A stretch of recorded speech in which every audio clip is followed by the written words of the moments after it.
Happy Sunday, beautiful people. Ooh, it has been another marathon weekend, another marathon week. I wanted to pop on because, one, welcome to my YouTube channel. I've been recording and doing some great things for all of you over the last several months, and you will start to see those. Some will be right here at my kitchen table with my like crazy, kind of mom hair and just tired mom after a long weekend, and you're gonna hear my kids, you're gonna hear all the things, and then some will be in my car because that's where I have good space and opportunity to talk distraction free, and so just bear with all the things, but again, welcome to my YouTube channel, welcome to my podcast, Views from the Catbird Seat. What I wanted to talk about today is just 2023. I have heard from so many of the women who I'm coaching that this is such a hard season for them, and that they've had a really hard time jump starting into the year. And I'm there. Like, I am you. I'm with you. I feel you. And I have a couple of reasons why I think this is happening. I think we are all just exhausted. I know for me, I feel like some days I am on a hamster wheel that I just cannot get off of. And it's hard, like you want to start the year, you want to have new habits, you want to have goals, you want to make the vision boards, you can do all the things. And then here, most of us are sitting here, many of us are sitting here February feeling like, gosh, oh my goodness, what did I do in January? It didn't, pop off the way I thought it would. I feel a little stuck in the suck, as I always like to say. And I'm having a hard time jump starting and getting to that next place. And I'm here to tell you, it is okay. There is nothing that says if you do not start your goals on January 1, if you do not hit your goals through January 1st, if you don't have a perfect plan for your year as of January, that the year is going to fall to shit. That is not it. And also, I want you to give yourself a little grace to recognize, too, that, you are running. I think many of us are running up and through the end of the year. We're tired. We're trying to do all the things. For us, that season kicks off in September, right? We go through the summer where we have a little bit of a break, not as scheduled. We have some vacation time, but then once kids are back to school, it's like we run from September until the end of the year. And I'm sure many of you have your own version of what that looks like. And so it's very unrealistic for us to even think that here we are, January 1st, it's all going to work out, that we're just going to flip a switch.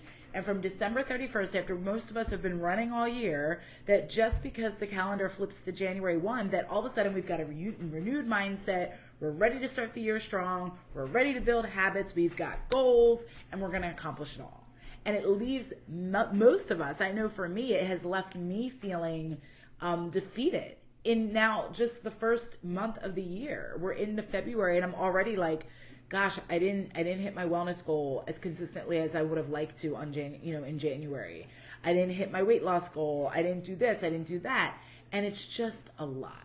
And so I want us all to just take a big old deep breath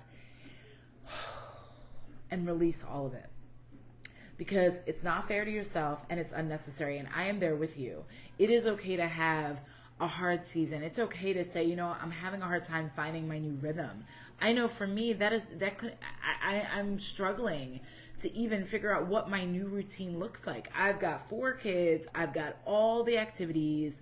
We fill our calendar with work and play and things that, we're just all of these competing priorities. It's hard to find that time for me. And as I start February, I've made a conscious effort not to look at all the things that I didn't accomplish. I'm starting with a renewed effort to say, you know what, January was just my moment to breathe. After running and running and running, I use January as a beautiful opportunity for a new year. It gave me a world of possibilities because there is an awesomeness and an excitement and a hopefulness that comes with a new year. And I love that. And instead of going back to all the things I didn't check off my list for January, or gosh, I wasn't in like the can-do mindset that I should have been in January, I have just given myself grace to release the month and say, it was my month to breathe. And it was. I was able to figure out like, okay, whew, the holidays are behind us. What is next? What is possible this year? It's okay if you don't have that ironed out sitting here in February 5th. I invite you to think about, what do you want to do? What makes you feel great? What makes you feel good?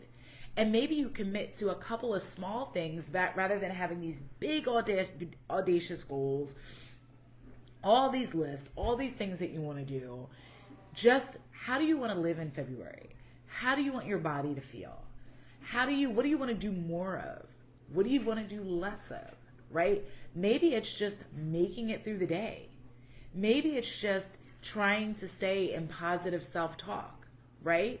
Maybe it's just committing to one new habit, picking up an extra bottle of water every day, cutting out something that makes you feel like shit. Maybe it's just a very small bite in the right direction. It doesn't have to be big. And if you're feeling like, Kat, I just don't know, I'm literally trying to make it hour to hour, I see you. I see you, because I have days like that too.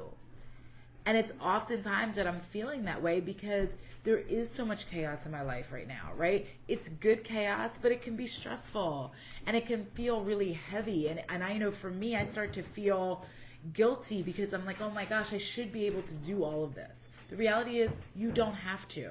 You can't, and you don't have to. People ask me all the time, how do I do it all? I don't do it all. And, you know, Shonda Rhimes spoke before a college and she gave the keynote, and it was excellent how she said, I don't do it all. If I'm showing up 120% at work, then inevitably something is failing at home, right? I'm taking time away from something at home, and vice versa. If I'm killing it at home and I'm making it to the Girl Scout meeting and I'm chairing Tiger Fest and all the things, then inevitably I'm probably sacrificing something at work, whether it's a meeting, whether it's a deadline, whatever it is. And so give yourself the grace that you can hold space for both, right? You can be uncertain and stressed and trying to navigate this new year and still have really big audacious goals and still be super hopeful for what's to come. My biggest goal this year, you will hear me say it again and again and again, is to find my way back to me. I do not feel, here I am sitting here a year postpartum. My twins just turned a year last week. I am so grateful and thankful that they are healthy and strong. And a big vision board goal for me last year was healthy delivery, healthy recovery, healthy babies. And God delivered all and then some. But it's still a really hard season that I'm in right now. I'm still sitting here like, wow, the twins are one, and I'm no closer to my wellness goals than I was when they were born. And that's okay. And I still have the hope to say, okay, but this is a new year. I got them through the first year. We navigated a whole year with twin babies on top of our 6-year-old and our 8-year-old, Michaela and Isabella, right? And so just doing that was enough. And I released the rest of it. And it, you know, I looked at my vision board from last year and there were things on there that I had hoped to accomplish that I didn't. But here's the thing. It doesn't always manifest in that year. Right? Just putting the energy and the magic out there to say, this is what I want to accomplish. There have been so many vision boards that I have set. I have put specific numbers on my vision board that I haven't realized until 3 or 4 years later. But it takes me, when I hit that number, I'm like, wow, that was a vision board goal realized. Stop putting these unrealistic parameters on yourselves. That's what I've released myself from. I am tired of the deadlines. I have enough deadlines at work. Right? I have enough deadlines here at home that I have to make this meeting. We have to have this dance practice. We have to have this play practice and test and all the other things. There's enough in your life that is purposefully and necessarily structured and deadline and time bound. And it's okay to generally say this is the time frame that I want, but stop putting these hard and fast deadlines on yourselves and just start putting it out into the universe and taking the small steps to get where you want to be. My goal this year is to be well and to find my way back to me. And that is going to look very different than it did 2 years ago. And I'm okay with that. I've released myself from even trying to use the structured, cookie cutter way that I was going about my health journey even back in 2019. That doesn't work for me now because I'm not the person I was in 2019. And so how do I take the person I am today, who I'm really proud to be, and say, okay, Kat, How can you work this into your world today? And for me, I know now that I can't overwhelm myself with 3, 4, 5 big goals that I want to accomplish every month. I've got to start with one. And for this month, it's just, I want to close my move rings. I have my Apple Watch typically on my phone or on my arm. I know that if I'm closing my move goal every day, right? It's a calorie goal, it's a movement goal that's on your Apple Watch for those of you who are not familiar. Then I'm probably doing the right thing. I'm doing more than I would have had I not had that goal. That means that I'm moving my body and blessing my body every day, which is also a goal of mine. And that doesn't mean that I'm powering it out at the gym. That could mean that I'm taking a walk, I'm getting fresh air, I'm dancing, I'm meditating, I'm reading, I'm taking a moment to breathe that just for me. I'm taking a hot bath, I'm giving myself a facial, I'm going to get a facial, whatever blessing your body looks like. I've released myself from, I have to hit this goal weight by a certain day. I have to have this many calories each day. I am literally leaning into what makes my body feel good. What do I want to do more of? What sets my soul on fire? And what is going to protect my peace and my sanity? Right? That's become such a tagline now, like protect my peace, protect my peace, protect my peace. But what does that really look like? It starts with you. You can cut out all the toxic friends you want, but if you are in your head delivering negative self-talk every day, telling yourself all the things you didn't accomplish in January and how you're a big fat loser because you had new year, new me goals and they've all failed and here we are February 5th and you're no closer to them, that's disrupting your peace. You're not protecting your peace if you're not talking to yourself kindly. And you're being unrealistic if you think that January 1 there's some magic potion. There's not. And I think January was hard for a lot of us because I think the last 3 years have taken a mental toll on us in general, right? We have lived through this crazy global pandemic that is just now, 3 years later, almost 4 years later, coming to an end, right? We're still dealing with the aftermath of that. We're still dealing with the mental, weight of all of that, the yo-yo, the up and down, the fear factor, all of it. It was awful. It was a really awful time for our country. And I know many of you lost people along the way. And so these have been really uncertain, unprecedented times. We're dealing with inflation. We're trying to navigate this new world post-pandemic that looks very different than it did in 2020, right? We've had to relearn how to do certain things. But the effects of that isolation and that all of that, they're still felt within us, right? Just because we are mentally moving through it doesn't mean that we still have residual effects from it. And so giving yourself that grace to say that each year is going to look a little different. I think most of us go into a new year now holding our breath because how many of us went into 2020 with big, audacious goals and then by March, the whole world shut down and we didn't know what was going on. And then fast forward to 21 where we thought, okay, we're out of this. We were going to be out of the pandemic by now. And then again, the world was still semi-shut down. And then even in 2022, I still have to remind myself that I've only been back in my office since April. We started the year 2022 last year with an office that still was not open for business. We were still 100% virtual because we were dealing with the aftermath of Omicron and all the variants of COVID and the uncertainty. And so give yourself some grace. Start the year feeling fresh, but also maybe it's, I'm going to learn as I go. Maybe that's your motto this year. My word for 23 is harmony. I want to bring myself back into harmony.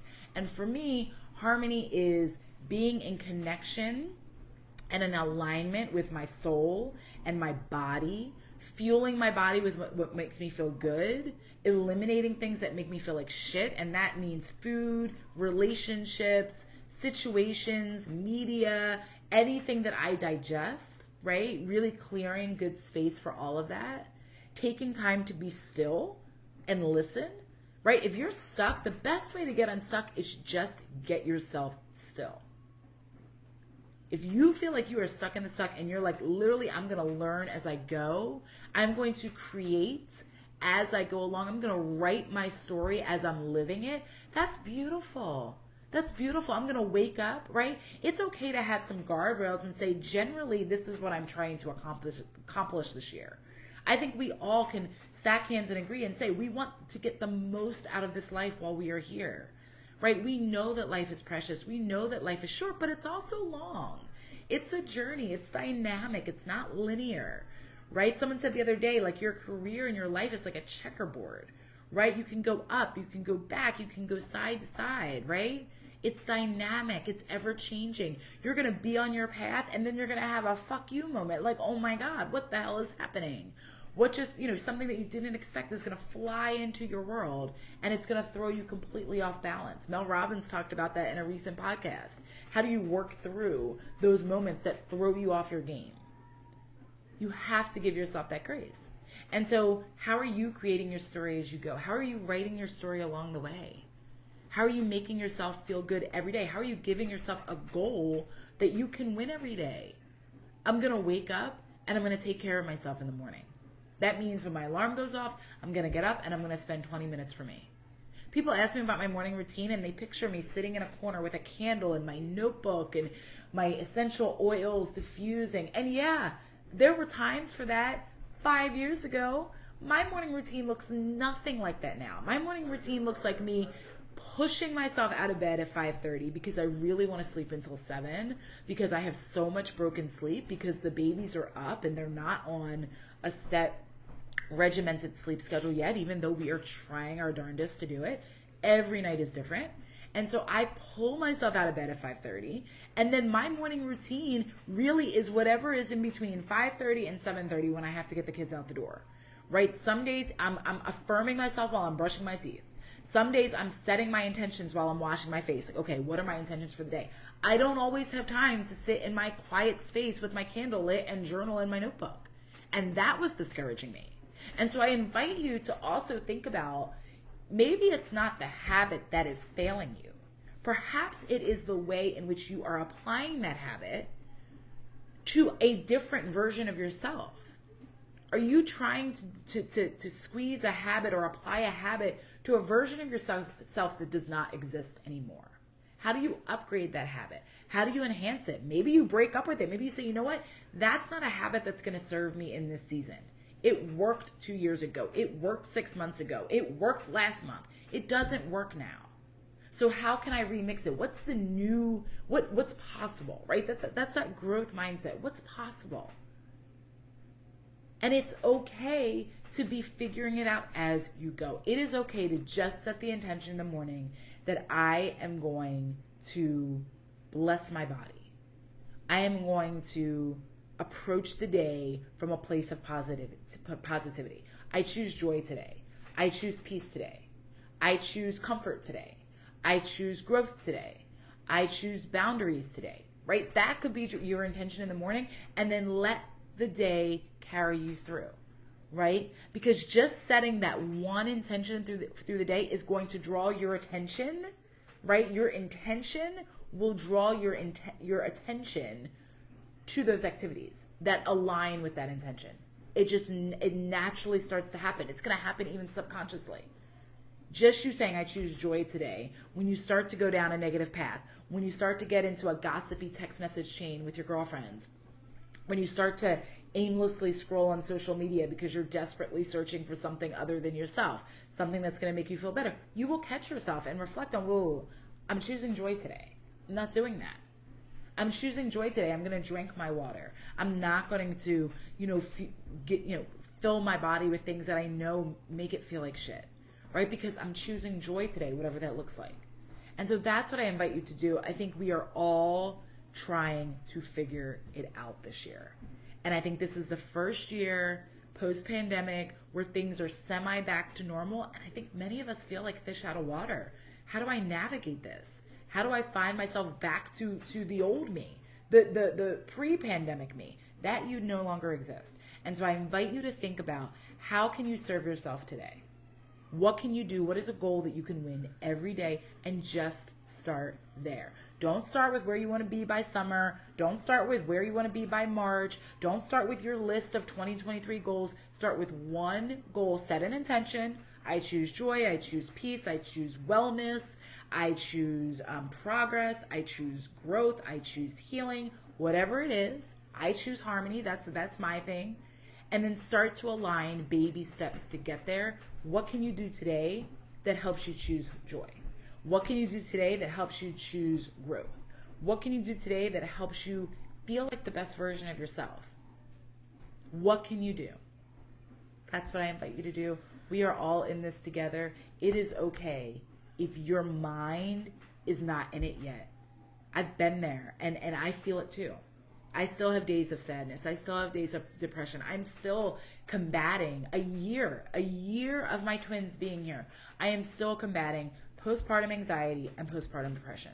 There are still days that I wake up and I feel completely overwhelmed, that I feel completely useless and defeated.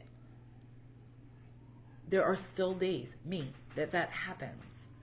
And that's why I've had to take that pressure off of myself, because otherwise I would not survive. I wouldn't survive. If I kept holding on to all of these expectations that I'm putting on myself, no one else is putting them on me. I'm putting them on myself.